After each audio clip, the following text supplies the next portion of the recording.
ते आपल्या देशाचं आपलं सर्वात आजचा आपला हा दिवस अत्यंत आनंदाचा आणि अभिमानाचा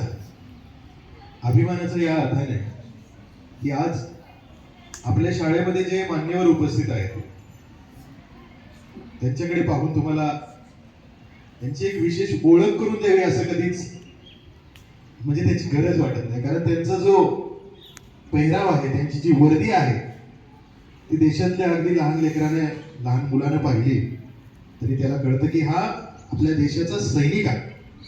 आणि प्रत्येकाची या सैनिकांना पाहून अभिमानाने छाती फुलून येते आणि नकळत आपण त्यांना आपल्या मनातून सलाम करत असतो. तुम्हाला माहिती आहे आपला देश सुजलाम सुफलाम आहे. आपण घोषणा देतो जय जवान.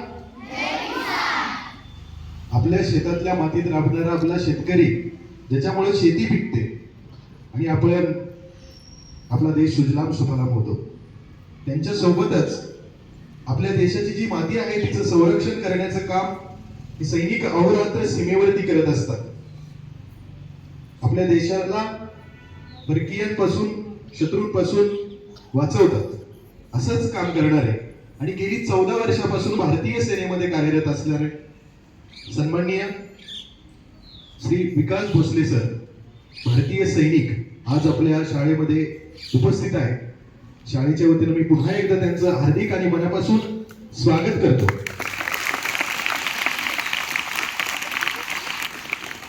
आज आपल्या शाळेतील काही विद्यार्थी तिसरीचे ते आपल्या 7वीचे आणि आपण सर्वच, तुम्हालाही काही प्रश्न असतील तर आपण विचारणारच आहोत.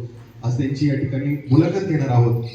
त्या अगोदर आपल्या शाळेच्या वतीने आपण त्यांचा आपल्या विद्यार्थ्यांनी बनवलेले इयत्ता पहिलीच्या विद्यार्थ्यांना जे आपण उपक्रम घेतला की सैनिकांसाठी भेट कार्ड तयार करणे, आणि आज खऱ्या अर्थाने आपण एका सैनिकांना ते भेट कार्ड पोहोच करतोय. तर मी शाळेच्या मुख्याध्यापिका सौ चैताली भोसले मॅडम यांना विनंती करतो की विद्यार्थ्यांनी बनवलेलं भेट कार्ड यासोबतच विद्यार्थ्यांनी बनवलेले एक फूल आणि एक पुस्तक देऊन त्यांचा शाळेच्या वतीने सन्मान करावा. आपण सर्वांनी जोरदार टाळ्या वाजवून त्यांचं स्वागत करायचं. आपल्या विद्यार्थ्यांनी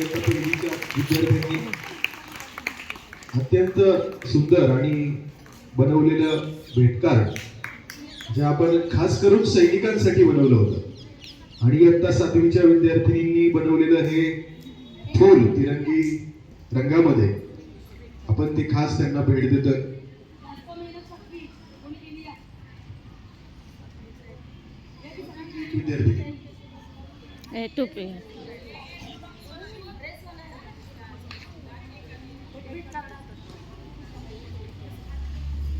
आपली पहिलीतल्या आणि 7वीतल्या या 2 विद्यार्थिनींच्या हस्ते आपण त्यांचं स्वागत करतो. टाळ्या जोरदार वाजल्या पाहिजे, कारण जे सैनिक सगळ्यांची आपल्यासाठी जे करतात त्याच्यामुळे आज आपण इथे सुरक्षित आहोत. आपला ध्वज जो आहे तो इथं डौलात फडकतोय या सैनिकांच्या त्यागामुळे, त्यांच्या परिश्रमामुळे. आपल्या टाळ्या आज नेहमीपेक्षा जोरात वाजल्या पाहिजे आणि हा त्यांचा एक मोठा सन्मान आहे.